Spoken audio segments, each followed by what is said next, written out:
Al-Qaeda now can, practically speaking, run amok in Afghanistan, and the Taliban that coddled them and enabled them and worked with them and partnered with them is now running the Afghanistan government again. And will probably get the support of the Biden administration.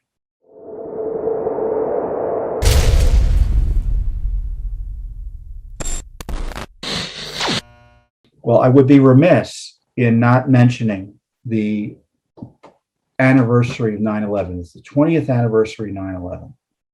And like every other significant event in American history, at least since Judicial Watch has been around, we launched investigations.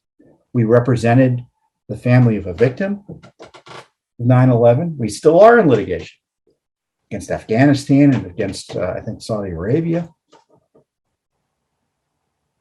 We exposed government misconduct behind the terrorist, the handling of terrorists, the handling of the terrorist threat that led to 9/11, and then the handling of terrorists after 9/11. We represented an FBI agent who was desperate to try to stop terrorist activity in the United States, and he was thwarted. And he tearfully apologized at a press conference to the victims of the terrorist attack because the FBI blew it. We exposed FBI and Justice Department and other agency lies about letting flights that presumably include the bin Laden family out of the country in the days after 9/11, special flights. We exposed the truth about that. We exposed the truth about the FBI's and would have been the Bush administrations at the time, using as a source Anwar al-Awlaki, who went on to become one of the most significant worldwide terrorist leaders, a U.S. citizen that Obama later killed. A U.S. citizen killed by an Obama drone strike. He was a government source. We exposed that and the details there. We exposed how Bill Clinton was alerted to bin Laden's likelihood to be bin Laden's capabilities that would increase as a result of his going to Afghanistan. And this was 5 years before 9/11. Clinton did nothing about it. And all of these findings and more are detailed in the various books we've published over the years. Clean House, The Corruption Chronicles. I encourage you to get those two books, especially. The latest one is Assault on the Republic. I think it's Assault on the Republic. But they're great books, and they really tell you how we got to this point in time, both for good and for bad.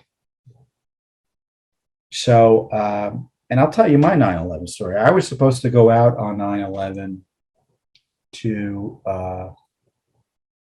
do an episode of Politically Incorrect, which was the Bill Maher show then airing on ABC News. And I was flying out that morning, and I was flying out of Dulles. I was going out to California, and I noticed what was the delay in the plane, and I heard there was a hijacking. So I'm thinking, okay, well, there's going to be a delay.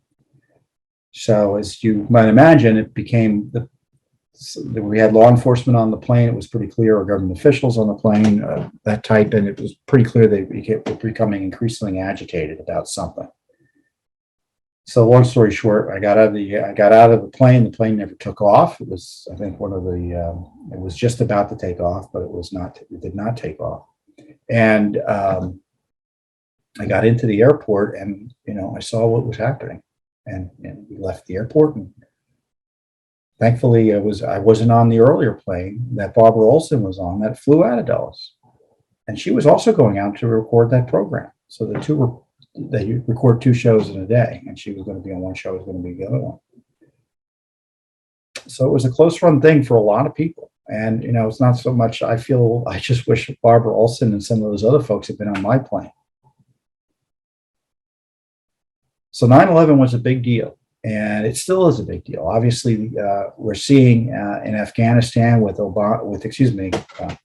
Biden's terrible surrender there that has furthered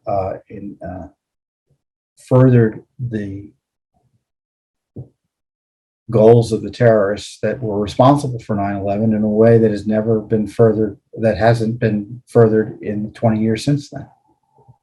Al Qaeda now can, practically speaking, run amok in Afghanistan, and the Taliban that coddled them and enabled them and worked with them and partnered with them is now running the Afghanistan government again, and will probably get the support of the Biden administration. So in many ways, we're I wouldn't say we're as bad as in terms of the risk is as bad as it was just before 9/11, but the risk is substantial nevertheless. And of course, the other big 9/11 story is the Benghazi attack, which occurred on 9/11/2012. And you may recall when it occurred, we were all supposed to check our brains at the door and pretend it had nothing to do with terrorism. And Judicial Watch began a series of investigations that turned into, in my view, the most significant non-governmental investigations in American history. Because in investigating the Obama administration and Hillary Clinton's lies about Benghazi, we uncovered the following: that they knew that there was an attack coming. The local security were acting as if there was an attack coming. They knew that there was, did you know there was no security the day of the attack? It'd been shut down, practically speaking.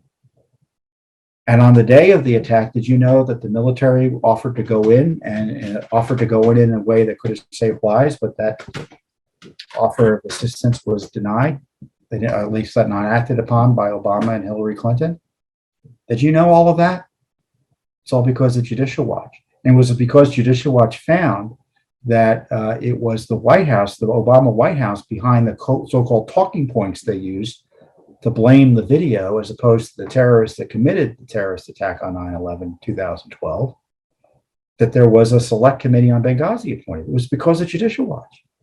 And it was also because of Judicial Watch's Benghazi litigation that we uncovered and forced the disclosure of the Clinton emails. So when I say it was the most important non-governmental investigation in American history, it led to the presidency of President Trump. That was the consequence of it. We had no idea what were the consequences were going to be. We were just doing our work as we do as a nonprofit. So that's an interesting history you probably won't hear from the liberal media.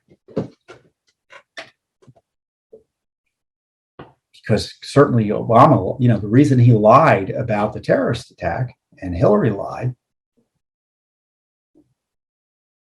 was because they didn't want an Al Qaeda victory on the anniversary of 9/11. First ambassador killed in the line of duty since our Afghanistan ambassador, 79, Carter. And now in time for 9/11, I guess he was Biden. I guess his Benghazi was I guess his version of Benghazi makes the original Benghazi seem like piddlywinks in some ways, right? As we come up on 9/11, we're in complete retreat. We're out of Afghanistan after being humiliated in a way the United States has never been humiliated in American history by our own president, abandoning Americans, putting them in harm's way. It happened in Benghazi, and it happened nationwide in Afghanistan by the same gang. Really outrageous. So that's let's pray for the victims of 9/11.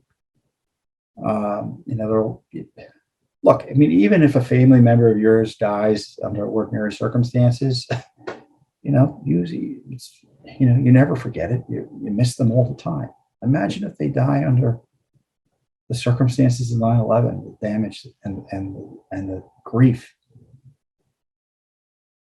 So I encourage you to pray for those families and friends of the victims of 9/11. Pray for America, whose national security has been severely weakened vis-a-vis the same people responsible for 9/11 by the Biden administration.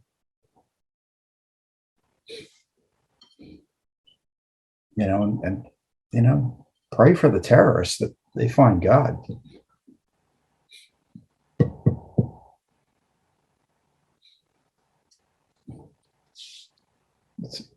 it'd probably be more effective policy than what